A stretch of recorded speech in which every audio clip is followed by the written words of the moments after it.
3 million pesos na halaga ng mga pagkain at iba pang produktong expired na pero ibinebenta pa rin bistado sa isang warehouse.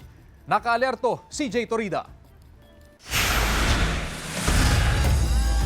Bitbit ang isang search warrant, pinasok ng mga ahente ng National Bureau of Investigation Counterintelligence Division ang isang bahay sa Santa Maria, Bulacan nitong Huwebes. Dito tumambad ang mga dairy product, biskwit, vitamins at iba pa na nagakalat sa sahig o nasa mga kahon na dating nabasa. Halos lahat expired na. Mayroong 2023 pa nag-expire.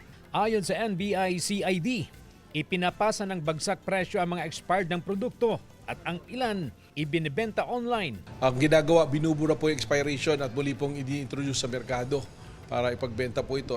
Nung ating pong na-surveillance ito, ikinasa po ang pag-grade dito at dito po natin nakita yung ginagawang modus po. Naalarma ang NBI nang matuklasang marami sa mga expired na produktong ibinebenta rito para sa mga bata at senior citizen. Maraming nakuha ditong mga chichirya, mga snacks goods, saka mga candy na expired na hilig ng mga bata na maaaring magdulot ng sakit. Pag ang pagkain ay may na expiration period, dapat po hindi na ito ikonsumo pagkatapos po ng expiration period.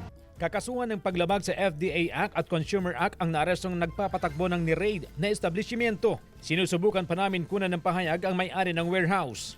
Paalala ng NBI, siguraduhin po na fit pa for consumption yung mga itong produkto. Tingnan po yung expiration. Makikita naman po natin kung may pagbubura rito. At kung ito po yung masyadong mura, nakakatakot po. Ibig sabihin talaga may problema po ang produktong ating binibili. CJ Torida, One North, Central Luzon.